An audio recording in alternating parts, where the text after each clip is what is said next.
Heathrow Airport, Britain's biggest and arguably most well-known airport. However, let me take you back a few years to the pandemic in 2020. You must stay at home. It ruined the aviation industry, arguably permanently. However, it's time that the aviation industry here at Heathrow bounces back.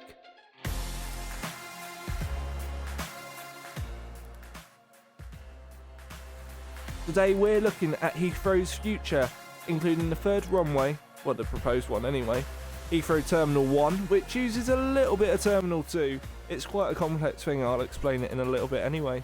And of course, not forgetting, you may be able to get through border control using facial recognition.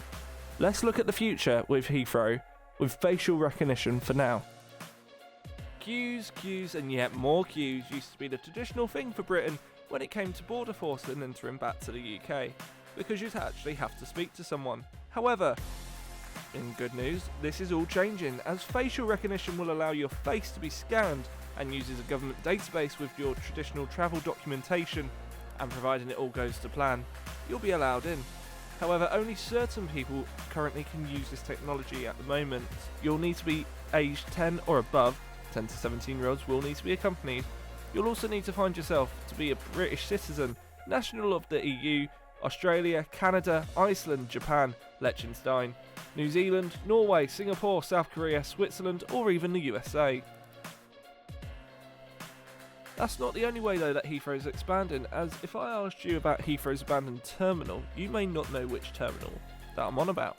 However, you'd be right if you said Heathrow Terminal 1, as the airport has gone through major development. The terminal that opened in 1980 and even shut in 2015 is currently used as a mix for emergency services, as a training ground, and also helps out Terminal 2. What I mean by this is, over the last 30 years, your luggage which goes in at Terminal 2 actually sometimes goes via Terminal 1 just to get to the plane, and that just shows how massive Heathrow Airport is. However, in the longer term, Heathrow Terminal 2 will receive its own mass luggage system. This will be powered by a company called Buma, and will allow luggage to be moved more efficiently and, importantly, more reliably, and will be capable of handling up to 31,000 bags each day. After this date though, Heathrow Terminal 1 is to officially cease operation. Heathrow's system swiftly sort and scan up to 140,000 departing bags a day as they move between the check-in and the airfield. However, the real question should be, with all these people landing and taking off each time, is it now appropriate to give Heathrow the third runway? Let's go and take a look. The new runway will be northwest of the airport to minimise the number of local communities affected by noise. Redirected into a tunnel, the M25 will pass underneath the new runway. Local rivers will also be diverted, with new flood storage and water treatment areas created. Let me take you back 18 years ago to December 2006, where the government actually launched an initial idea into Heathrow receiving a third runway. 18 years later, here we are still wondering whether Heathrow will actually receive the third runway. As there are pros, there are cons. The area that would suffer the most though would be Harmondsworth. Some of this village would be demolished, whilst the remains of it wouldn't be the same, in favour of the third runway. Pros of this would mean that it would boost trade and passenger capacity, ensuring Heathrow thrives as a global hub. However, with every mass project like this, there's also got to be some criticism, and the main issues at hand here are environmental and social issues. The environmental ones including noise pollution and pollution in general.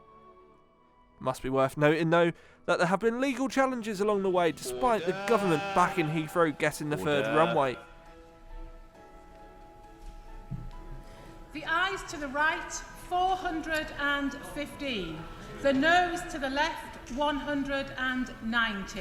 That Heathrow in the long term is not in the right place, and I'm afraid a third runway is undeliverable. And this MP is about to resign to force a by-election as a protest. It's wrong because of the million people who will directly suffer on the back of the environmental harm this project unavoidably produces, and doomed because the complexities, the costs, the legal complications mean that this project is almost certainly not going to be delivered.